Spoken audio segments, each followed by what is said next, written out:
네, 안녕하세요. 일본이 지상발사 극초음속 미사일 개발에 성공한 것으로 보입니다. 이게 아마 국내에서는 제가 어떻게 하다 보니까 특종을 하는 것 같은데요. 또한 동시에 상대방의 극초음속 미사일을 요격할 때의 핵심인 궤도 추적 시스템 개발에 대성공한 것으로 보입니다. 오늘 그 같은 이야기, 또한 그것이 특히 한미일 삼국 체제와 맞물려서 이 동아시아 한반도 상황에 어떤 의미를 가지는지 한번 살펴보도록 하겠습니다.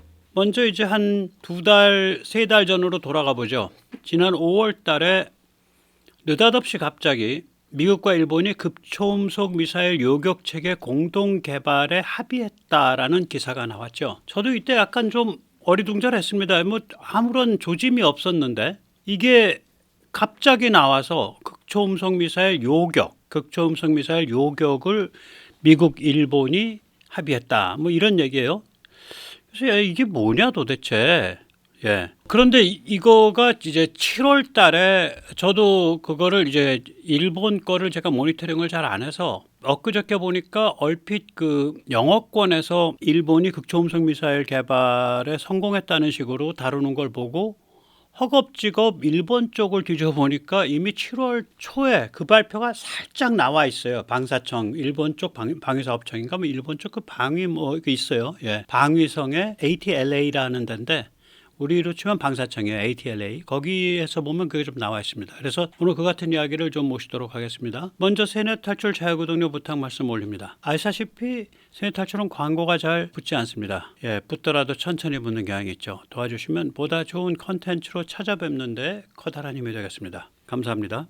이게 이제 방위성 하부 조직이에요. 공식 사이트예요.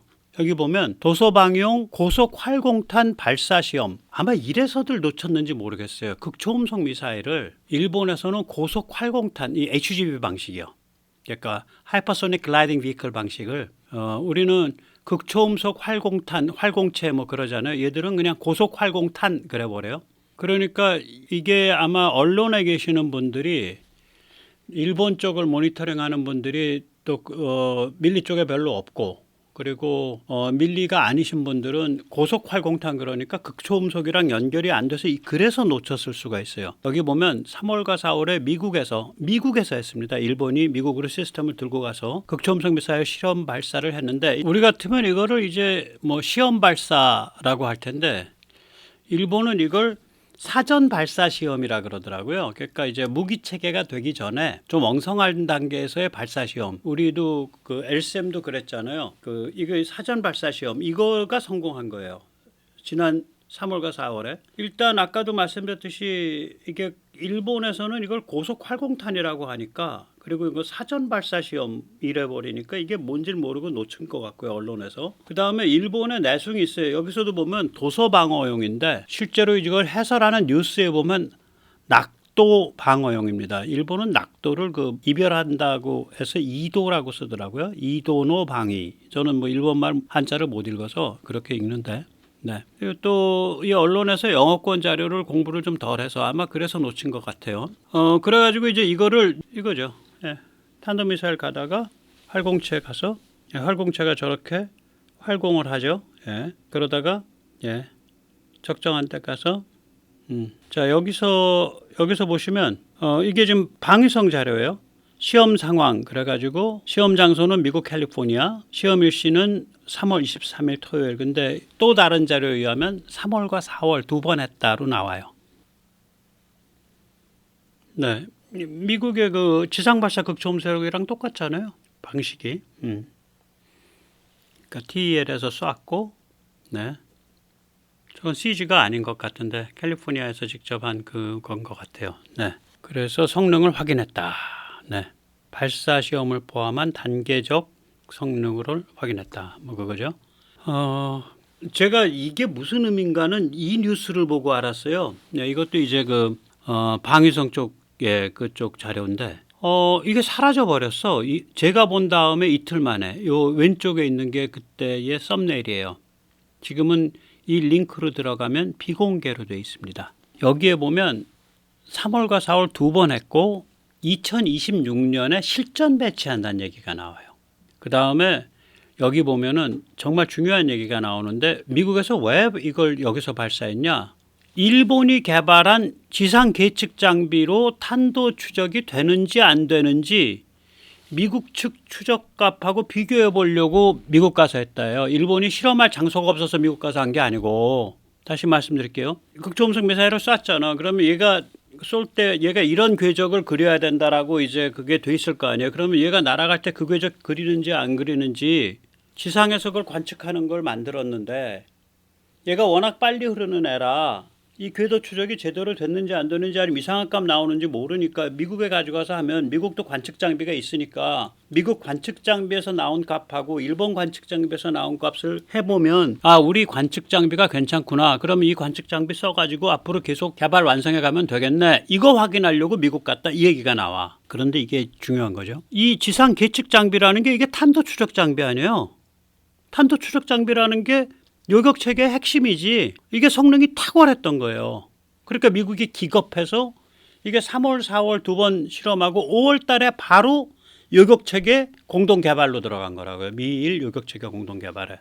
그러니까 짧은 뉴스인데 그 뉴스를 꼼꼼히 씹어보면 이게 그 뉴스의 전체 문장입니다. 물론 이제 약간 제가 한국말스럽게 바꿨어요. 그러나 기본적으로는 이거예요. 읽어드릴게요. 방위성은 적의 원격 공격을 위한 국산 장거리 미사일 실험 발사에 성공했다고 발표했습니다. 이 장거리 미사일은 적의 사정권 밖에서 발사되어 고속 활강하는 무기체계로서 낙도 방어 등에도 사용될 수 있습니다. 방위성은 이 미사일 자체의 시험뿐만 아니라 개발 장치의 핵심을 이루는 지상 계측 장치, 추적 레이더가 과연 이 같은 최첨단 미사일을 추적할 수 있는지 여부를 확인하기 위해 미국에서 올해 3월과 4월에 확인 시험을 수행했다고 발표했습니다. 방위성은 2026년에 이 미사일을 납품받아 배치하는 것을 목표로 하고 있습니다. 그래서 그때 제가 이 방송을 듣고 스크립트를 따갖고 그걸 번역을 했어요, 주말에. 그리고 이제 오늘 보여드리려고 영상을 다운로드 받으러 갔더니 없어졌어. 비공개 처리됐습니다. 여기에 이제 이게 나오는 게 2026년 배치, 그 다음에 탄도 추적 장비의 완성. 그리고 제가 예측하기에는 그 탄도 추적 장비, 극초음속 미사일의 탄도 추적 장비가 너무 좋아서 미국이 곧바로 극초음속 미사일 요격 체계 공동 개발을 5월 달에 맺은 거 아닌가, 합의를, 협정을, 그렇게 생각을 합니다. 여기서 이제 극초음속 활강체 하이퍼소닉 글라이딩 비클이라는 건 뭐냐면은 처음에 한 100에서 150km 정도 올라가요. 이거 빨간 선입니다. 여기서 분리가 돼. 활강체가 분리돼서 활강체는 70에서 80km로 내려온 다음에 약 2,500, 3,000km로 활강을 해요. 그 목표 위에 도달하면 수직으로 내려 꼽혀요. 그러면 이제 이 목표 타겟 입장에서 레이더를 돌리면은 이게 7, 80km로 오기 때문에 한 900km, 한 900km 거리, 미사일이 한 900km나 1000km 정도 다가올 때까지 몰라. 그럼 얘가 뭐 초속 최소한 2km 가까이 달리기 때문에 반응할 수 있는 시간이 한 45초에서 50초밖에 안 돼요. 두들겨 맞기 전까지가. 그래서 이제 까다로운 거죠. 거기다가 이제 변칙 기동을 하니까. 이 기술적 난제는요, 일단 얘가 너무 대기가 있는 데거든요. 이게 7, 80km면 희박하지만 대기가 있다고요. 그걸 빠른 속도로 달리니까 뭐 3000도 가까이 2000도 넘게 열이 올라가요. 그럼 내열 차폐를 해야죠. 그 다음에 이제 타겟 가까이 가면 아무리 뭐 데이터 링크로 지령 유도를 한다 그래도 마지막엔 자기가 타겟을 물고 들어가야 될 거 아니에요. 근데 마지막에 타겟을 물고 들어가려면 레이더 켜야 되거든. 얘는 열이 뜨거워서 이미 뭐 적외선 같은 걸로는 타겟을 식별 못해요. 레이더로 식별하는 수밖에 없는데, 레이더를 키려면은 일종의 플라즈마 상태 비슷해요. 그 내열 차폐벽이. 그걸 뚫고서 레이더가 제대로 작동하게 만드는 거, 그게 또 쉽지 않고요. 그 다음에 이렇게 이제 플라즈마 상태로 고열로 움직이고 있고 변칙 기동하는 애인데, 이걸 원격에서 데이터 링크로 유도를 해서 타겟 근처까지 데려다 주는 거, 그게 어렵고요. 이런 여러 가지 어려움이 있어요. 그래서 뭐 중국제 DFGF가 과연 이거 어느 정도까지 할지 전 모르겠어. 어느 정도 할지. 미국은 분명히 미국이 저걸 현장 배치하고 있는 극초음속은 아마 저 정도 배치한다는 얘기는 미국은 이동 타겟을 때릴 수 있을 정도 정밀할 거예요. 그러니까 움직이는 배 특히. 그래서 이렇게 나오면은 일본이 지금 개발에 성공한 걸로 보이고, 그 다음에 특히 그 극초음속 미사일, 적의 극초음속 미사일의 궤도를 추적하는 그러한 추적 시스템 개발에도 아마 대성공을 한 것 같다. 그렇게 보입니다. 그러니까 미국이 공동개발 링큼 제안해서 그렇게 만들죠. 그래서 이건 세계 최고 수준의 HGV 관련 추적 기술을 확보한 걸로 보여요. 추적 기술은 최소한 미 의회 조사국 보고서가 있습니다. 뭐 따끈따끈한 거예요. 나온 지 뭐 한 달 반 정도. 여기에 보면 이런 구절이 있습니다. 네, 그 구절은 어디에 있는 거냐면 제가 이 빨간 깔았는데 제가 지금 레이저로 가르쳐 드릴게요. 네, 여기에 있습니다. 여기. 네, 여기에 있는 구절인데 그걸 이제 번역을 하면 이렇습니다. 극초음속 미사일은 이제까지 미국이 사용해온 지구 정지 궤도 35,785km에서 충분히 감지할 수 있었던 탄도미사일에 비해 신호 강도가 10분의 1 내지 20분의 1에 지나지 않는다. 뭐 이걸 제가 어줍지 않게 좀 수학적으로 말씀을 드릴게요. 어떤 물체의 신호가 20분의 1쯤으로 줄어들면 그 센서가 물체에 어느 정도 가깝게 가야 되냐면 20의 제곱근 정도 가까이 가야 돼요. 그러니까 4분의 1에서 5분의 1 사이 거리가.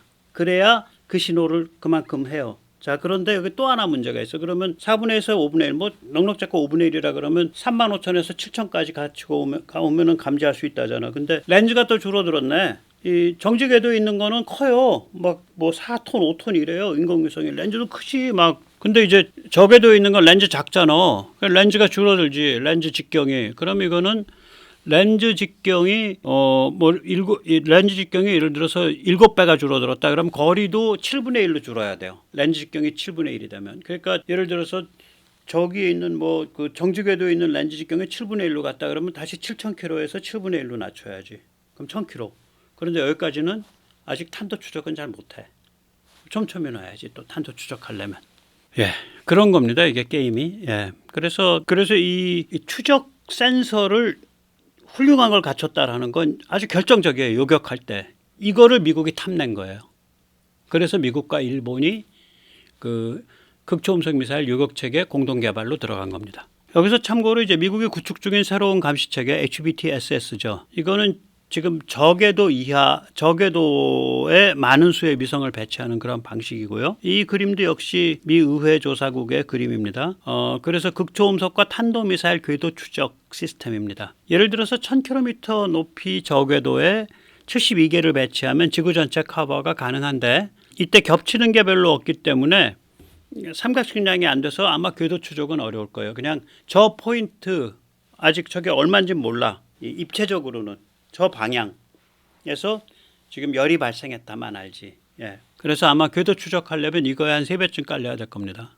최소. 그래서 이제 미국과 일본이 주도하는 극초음속 요격 체계인데요. 한국은 이제 여기에 이제 올라타는 거예요. 할 수 없지 뭐 우리가 아직 실력이 없는데. 예. 올라타서 같이 방어막 쓰는 거지 뭐. 일단 위성은 발사부터 전체 과정을 다 보는 거죠. 다 감시하는 거죠. 고도는 위성은 발사 그러니까 쉽게 말해서 해발 0m부터 얘가 제일 높을 때가 한 150km 뭐 되는데 거기 또 다시 7, 80km 낮아진 거 다시 0m로 가는 거 이걸 다 보는 거예요. 얘는 위성은 운영 국가는 미국, 일본이죠. 일본이 우리보다 위성 운영이 훨씬 더 그 기술도 좋고 많이 운영하죠. 그러나 한국도 이걸 부지런히 따라가고 있으니까 한국을 앞가림을 어느 정도 하는 정도까지는 앞으로 한 6, 7년 안에 따라갈 겁니다. 그럼 위성은 그런 거고요. 그 다음에 지상 해상에서 이제 레이더 같은 거 혹은 뭐 적외선 센서 같이 합쳐서 이걸 감시를 해줘야 되잖아. 그러면 이제 얘가 고도가 7, 80km로 날아 들어오기 때문에 목표에서부터 나로부터 900에서 1000km 떨어졌을 때부터 감지를 해요. 지상 해상 쪽의 센서는. 근데 미국이 이번에 욕심을 낸 거 보면 이게 지상 해상 감시 궤도 추적 시스템에서 일본이 아마 굉장히 좋은 점이 있는 거예요. 최강인 점이 있는 거예요. 그러니까 미국이 욕심을 낸 거예요. 그럼 이제 이게 다가오는 게 이제 지상에서도 알고 이제 그 우주에서도 아니까 정확하게 궤도가 이제 나오죠. 그럼 이제 요격 미사일 쏘면 돼. 요격 미사일 언제 쏘냐? 목표 부근에 정말 하강 단계에서 쏘는 거고, 그 목표 부근에 있는 데서 쏘는 거예요. 그러니까 두들겨 맞는 데서 옆에서 못 쏴죠. 이거는. 그게 만약에 서울을 노리고 있다 그러면 서울 근처에서 쏘는 거예요.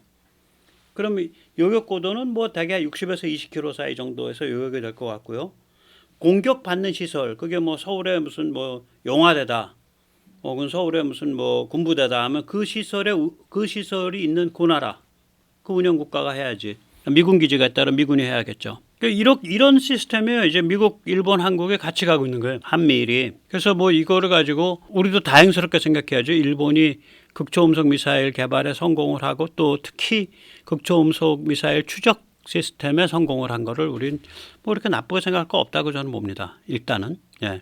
이 일본 군사력이 뭐 굉장히 급성장하고 있는 걸로 보여요. 예, 일단 중거리 타격 능력을 보시면은 예, 이거는 이제 영국 텔레그래프의 기사예요. 엊그저께 원래 2026년부터 배치하려고 했던 사거리 900km 일본제 지대함 미사일, 이게 타입 12식 지대함의 개량형이죠. 이게 뭐 한 200km, 300km 갔던 거를 900km로 확 늘렸어요. 근데 그게 원래 내년까지 2025년까지 개량에 성공해서 2026년부터 배치한다 그랬는데 1년 땡겨진 거예요. 그래서 올해까지 개량 성공이 끝나서 내년부터 배치한다 그러더라고요. 살벌한 거죠. 사거리 900km 지대함인데 거기다가 얘가 향후 사거리 1500으로 업그레이드 된다 그래요. 우리도 해성 빨리 업그레이드 해야 됩니다. 우리 해성이 한 200km 가나? 예, 빨리 업그레이드 해야 돼요. 쉬운 일 아닐 거예요. 해성이 옛날 기술을 많이 써가지고 전체를 다시 다 개발하듯이 뭐 이런 좀 문제가 있어요. 그거 저도 잘 모릅니다. 2025년부터 배치되는 미제 중거리 미사일들 일본이 많이 샀죠. 토마호크, 예, 블록 4, 블록 5, 그 다음에 재즘 ER, 예, 장거리 공대지, 예, 이거 그 수송기에 싣고 나가서 왕창 뿌리는 거, 이거 미국에서 지금 도입하고 있거든요. 미국이 일본 수송기 C2 수송기에 우리가 그 레피드 시스템 그냥 설치해 줄게 이렇게까지 얘기가 됐어요. 그래서 일본의 중거리 타격 능력이 엄청 늘은 거예요. 이렇게 되면 이 아까 극초음속 말고도. 그리고 뭐 이제 여기 나오는 김에 이제 말씀을 드리면 이러한 극초음속과 중거리 미사일이 모두 갖추어지면 지금 얘가 버블이 두 개잖아요. 이 안쪽 버블은 일본 열도에서 1500km 범위입니다. 그리고 바깥쪽 버블은 극초음속 미치는 범위에 3000km. 제가 왜 3000이라고 얘기하냐면 지금 당장은 3000 못 가고 있을 수도 있어요. 근데 미국산 LRHW가 3000을 가기 때문에 3000을 한 거예요. 3000을 하면 보시다시피 이렇게 되는 거죠. 그러니까 3000은 뭐 당연히 동중국해, 남중국해, 중국 주요 도시 다 되고 뭐 캄차카 반도까지 다 되는 거고요. 1500만 해도 뭐 대만 카바하고도 남아요. 그래서 지금 아까 일본의 재즘 ER, 그 다음에 LRASM 타입 12 개량형, 이게 다 900km, 1000km거든요. 특히 이제 재즘 ER이나 LRASM은 공중에서 투하하는 거라서 훨씬 넘어가죠. 토마호크도 한 1500, 600km 되는데 일본에서 지금 들여오고 있는 토마호크가 지대함인 것 같진 않아요. 지대함인 것 같지는 않고 지대지인 것 같다 그러더라고요. 그거는 아무도 아직 모르는 얘기라서 그건 좀 봐야 됩니다. 토마호크에 여러 가지 그 버전이 있기 때문에. 네. 그리고 이제 일본이 이제 신무기 개발을 굉장히 서두르고 있어요. 그래서 이제 우리가 눈에 확 띄는 거 한 네 가지만 말씀드리면 일단 100kW급 레이저. 우리가 요번에 이제 뭐 시범 설치한 게 20kW죠. 30kW인가 20kW, 100kW급이면 그냥 타버리죠. 순식간에. 네. 그 다음에 이제 이 장기 운용 무인 수상정, 예, 장기 운용 무인 수상정, 예, 이거도 일본도 이거 열심히 개발하고 있습니다. 우리도 지금 개발하고 있고, 네, 미국은 뭐 이거 오르카라 그래가지고 많이 가 있죠 지금 벌써. 네.